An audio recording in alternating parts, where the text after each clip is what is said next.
Hello there, fellow travelers. Mark here with Wolters World, and today we are in Normandy, in the thickets of Normandy, in the hedgerows of Normandy, where the D-Day invasion took place. And today what we have for you is basically advice for you if you're going to come visit the D-Day beaches and see the memorials and museums.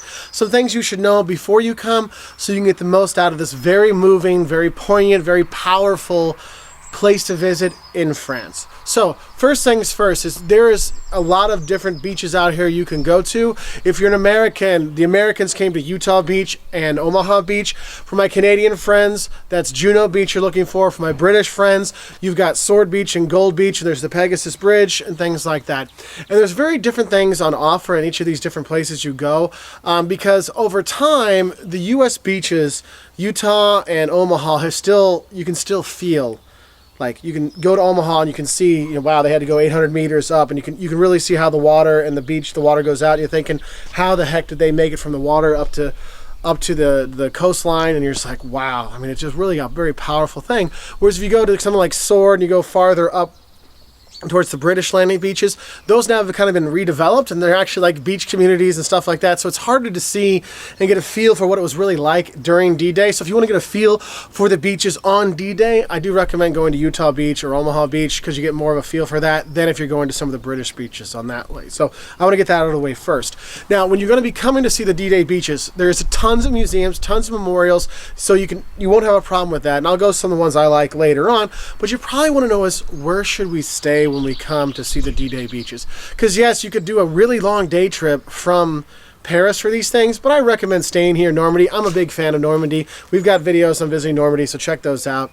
But the thing is, if you come in and you want to have like one base place, I recommend going to Bayeux and staying there. The reason is because there's a lot of tour guides that leave from there, and there's tons of tours, and I'll talk about that. But Bayeux has got a nice base because there's a lot of accommodation. There's restaurants that serve all day long. There's some UNESCO World Heritage stuff there that's really cool. The Bayeux Tapestry, which is there, you can go see the Battle of Hastings in 1066. A nice church, stuff like that. Makes a nice base to go to, especially if you do not have your own transport, because getting to the D-Day beaches and seeing the memorials and doing all those things, you really need to have your own car to do that.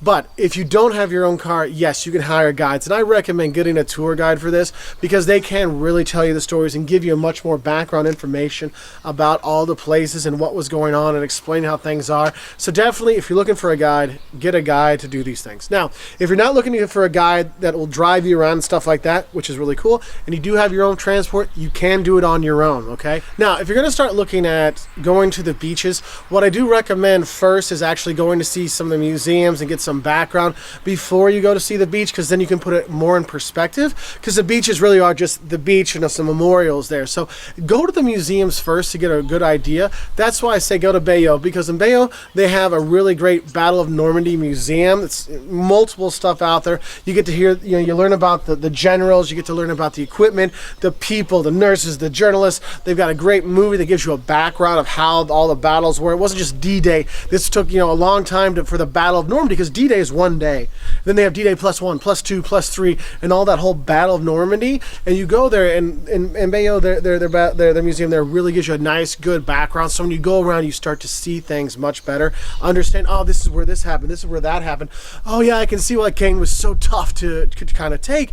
And when you go around, you start to see when you see the movies, and they show the hedgerows there, and you're like, and how the German soldiers could hide in the ditches, and you're like, when you drive around, you're like, yeah, I can see why. I mean, behind me here, you can't, I mean, there's some water down here, there's some thickets down there. You couldn't see if there was a guy down there, and pop, I mean, it's really, really, really something. And so definitely check out the museums beforehand. And there are tons of museums, okay? The one in Bayeux, but they're all over. You can go to one in Cannes. You can go, I mean, if you go to Omaha Beach, there's the Overlord Museum there. Right on Omaha Beach is another Omaha Beach museum. And there's the thing is, there's tons of museums here. Okay, a ton of D-Day museums. So make sure you pick which ones you really want to go to, because what I've seen is people that aren't really big history buffs get really burned out with the museums. So by the time they go see the beaches and the cemetery, they kind of are like, okay, I've seen it. So make sure you pick and choose accordingly. Unless you're a history buff, go as many as you can. Okay, I'm going to tell you that right now. Now, after you see the museums, whichever ones you go to, then I recommend going to the American Cemetery at Omaha Beach. The thing is, when you go see all the lined up crosses, it is extremely powerful when you do see that. But also, actually there, I felt that their visitor center when you go through there, it gives you a history, a personal history of these people that died. You know what they gave up. You know how they died. And you're like, oh my God, I mean, I'm about to tear up now. I mean, I was trying to explain to my son the sacrifices these men and women went through to come and try to, liberate Europe. And I mean, I'm getting chills. And I'm like tearing up trying to tell my son to explain, look, remember the paratrooper you saw on the church of St. Mary, St. Mary Église? Well, this is the guy that died saving him. He landed fine in the courtyard and shot the Germans that shot him to kill him, but he killed the Germans so his friend could survive. And you're just like, oh my God. And it is so powerful when you go there. So see the museums, then go to the American Cemetery. And do their visitor center at Omaha Beach. And there's other cemeteries out here. There's the British Cemetery in Bayeux. There's one there. And there's other cemeteries around here. There's even there's even German cemeteries too. And the thing is, you really get a really powerful feel to it. So then when you do go to the beaches, if you go to Utah Beach and you see where they came in there, you go to Juno or you go to Omaha Beach and you kind of go in there and you see, man, they came in when the tide was out and you see how far they had to go. You're like, man, is that like 500 meters, 800 meters? How far do they have to run in the, in the sand until they got to the land? And you're like, man, then you see Saving Private Ryan again and you're just like, oh my God, what a just horror. And then these people are going into, like, they're talking about, it's a wall of tracer fire you're just walking through. 36 of us started, 9 of us made it. You're like, oh my God. And when you go to the beaches, you really see that. And I won't lie to you, if you have friends that are in the military or family in the military, I mean, it's very, very powerful. Very powerful thing to go see when you go to those beaches. And it doesn't matter if you're American or you're Belgian, because Belgians were there on D-Day too, all kinds of stuff. It is a very powerful moment. And if you got kids, they might get a little scared sometimes when you start to explain things. I know our 9-year-old, he brought me back. He's like, Dad, this was the saddest story of all, about this guy whose friend died and all this kind of stuff and all these things. They dug a hole and his friend wouldn't get in the hole and it blew his friend up and he survived, the only one of his buddies. And I mean, it's just a really powerful time when you come here, and it is well worth it. And I do highly recommend you coming here. It does get very busy in the summer. A lot of school groups from France and from England and the Channel Islands will come here. This is part of the American tour of France. We actually have a 2-week tour in France. Well, you start in Paris, then you go to Normandy, you see the D-Day beaches and these things, and then you go around. But honestly, it's a must-see when you do come here.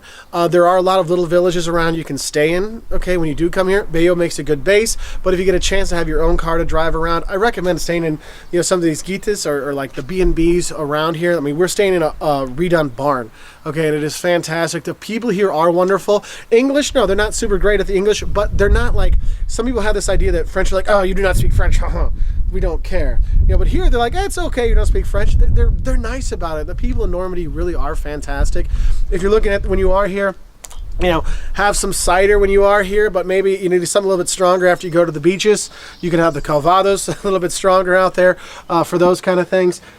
But it really is a fantastic place to go, and you can go see, Port Winston, where they had to make a artificial port harbor to bring the boats in and stuff like that. And it's not just the U.S. side, the British side as well. You can go to those beaches, and you see that you see all the different memorials around, all these kind of things. It is a very powerful thing. So I hope that helped you know a little bit more how to prepare before you come here. Bring some tissues. I won't lie to you. It is, as you can see, I mean, it's been a couple days since we were seeing a lot of these things, and it still gets you right here. Anyway, so is that. Now, there are some other places you can stop when you are doing the D-Day beaches. I told you about Bayeux with the tapestries and stuff. St. Mary Église, you can go there and see the paratrooper hanging, from the thing. There's other little towns by here. You can go to Honfleur to see a fishing village, which is really cute. Caine's got some sites for a big city. That might be a place where you also stay because it's the bigger city kind of thing. It's not the super nicest place, but it's still, you can stay there. I feel Bayeux or out in the villages. There are some really nice places. Rouen is another fantastic town. You could stay out of big city, kind of farther away from the D-Day beaches, but if you want an easy hour-and-a-half train ride to Paris, that's another place to go. Cathedral there, some really nice stuff. Joan of Arc history. Really great. Anyway, I'm tearing up again thinking about this time here and all the sacrifices those guys did. So thank you to them. Thanks for watching. If you want to learn more, 5 things you love and hate about coming to Normandy, 10 things that'll shock you about Normandy, what to eat when you are here, check us out on our website at woltersworld.com. We really appreciate your likes and subscriptions, and thank you for watching, and thank you for all those people that came up on D-Day and throughout. Bye from Normandy.